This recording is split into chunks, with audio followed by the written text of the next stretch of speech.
Hello అండి, ఈరోజు మన వీడియో ఏంటంటే చికెన్ పకోడీ. చాలా ఈజీగా టేస్టీగా బయట బండి మీద అమ్మే టేస్ట్తో ఫుడ్ కలర్స్ ఏమీ వాడకుండా సింపుల్గా ఎలా ప్రిపేర్ చేసుకోవచ్చో ఈ వీడియోలో చూసేద్దాం. బ్యాచిలర్స్ అయినా వంటరాని వాళ్ళైనా ఫస్ట్ టైం చేసేవాళ్ళైనా ఇలా ఒకసారి ట్రై చేసి చూడండి. చాలా టేస్టీగా ఉంటుంది, చేసుకోవడం కూడా చాలా ఈజీ. ఇలా ఒకసారి ట్రై చేసి తిన్నారంటే మళ్ళీ మళ్ళీ ఇలాగే చేసుకోవాలనిపిస్తుంది, అంత టేస్ట్ బాగుంటుంది. ఇప్పుడు ప్రాసెస్ ఏంటో చూసేద్దాం. దీనికోసం 1 కేజీ చికెన్ని తీసుకుని చిన్న ముక్కలుగా కట్ చేసుకోవాలి. ఈ చికెన్ పకోడీకి పెద్ద ముక్కలు అయితే బాగోదండి, ముక్కలు చిన్నగా ఉంటేనే టేస్ట్ టెక్స్చర్ అనేది బాగుంటుంది. ఇప్పుడు ఈ చికెన్ని 2-3 సార్లు వాష్ చేసి ఒక గిన్నెలోకి యాడ్ చేసుకుని ఇందులో రుచికి సరిపడా ఉప్పు, ఒక 1/2 టీ స్పూన్ వరకు పసుపు, అలాగే మనం తినే కారాన్ని బట్టి 1 లేదా 2 టేబుల్ స్పూన్ల వరకు కారాన్ని కూడా యాడ్ చేసుకోండి. ఇందులోనే 1 టీ స్పూన్ ధనియాల పొడి, 1 టేబుల్ స్పూన్ అల్లం వెల్లుల్లి పేస్ట్ని యాడ్ చేసి ఈ మసాలాలు మొత్తం చికెన్కి పట్టేటట్లు 2 నుండి 3 నిమిషాల పాటు బాగా కలుపుకోవాలి. ఈ మసాలాలు మొత్తం చికెన్కి బాగా పట్టించుకోవాలి. ఇలా మసాలాలన్నీ పట్టించిన తర్వాత ఇందులోకి 1 టేబుల్ స్పూన్ వరకు మిరియాల పొడిని కూడా యాడ్ చేయండి. మిరియాల పొడిని యాడ్ చేయడం వల్ల టేస్ట్ చాలా బాగుంటుందండి. మీరు ఎప్పుడు మిరియాల పొడిని యాడ్ చేయకపోతే ఒకసారి తప్పకుండా యాడ్ చేయండి, టేస్ట్ చాలా బాగుంటుంది. మిరియాల పొడిని కూడా యాడ్ చేసి ఒకసారి మిక్స్ చేసి టైం ఉంటే గంట పాటు, లేదు టైం లేదనుకుంటే ఒక 10 నిమిషాల పాటు ఈ చికెన్ని మ్యారినేట్ చేసుకోవాలి.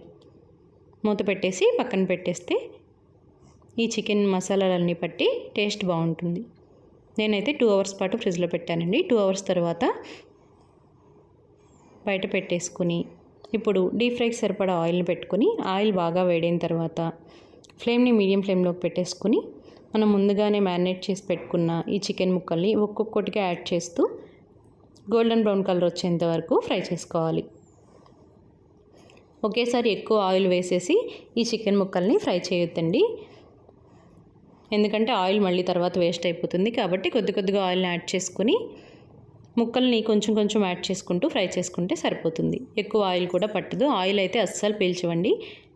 మీరు కూడా ఒకసారి ట్రై చేయండి, చాలా టేస్టీగా ఉంటాయి. బయట బండి మీద చికెన్ పకోడీ ఉంటుంది కదా, సేమ్ అదే టేస్ట్తో టెక్స్చర్తో చాలా బాగుంటాయి. నేను ఇక్కడ కలర్ కూడా ఏమీ యూస్ చేయలేదండి. మనం ఫ్రై చేసుకునేటప్పుడే మీడియం ఫ్లేమ్లో పెట్టుకుని మధ్య మధ్యలో తిప్పుకుంటూ గోల్డెన్ కలర్ వచ్చి క్రిస్పీగా అయ్యేంత వరకు ఫ్రై చేసుకుంటే మనకి చికెన్ పకోడీ రెడీ అయిపోతుంది. చూసారు కదా, చాలా ఈజీగా సింపుల్గా మనం ఈ చికెన్ పకోడీని ప్రిపేర్ చేసేసుకోవచ్చు. ఈ చికెన్ పకోడీని ఈవినింగ్ స్నాక్స్గానే కాకుండా పప్పుచారు, సాంబార్, పప్పు కూర ఇలాంటి వాటిలోకి సైడ్ డిష్గా కూడా చాలా బాగుంటుంది.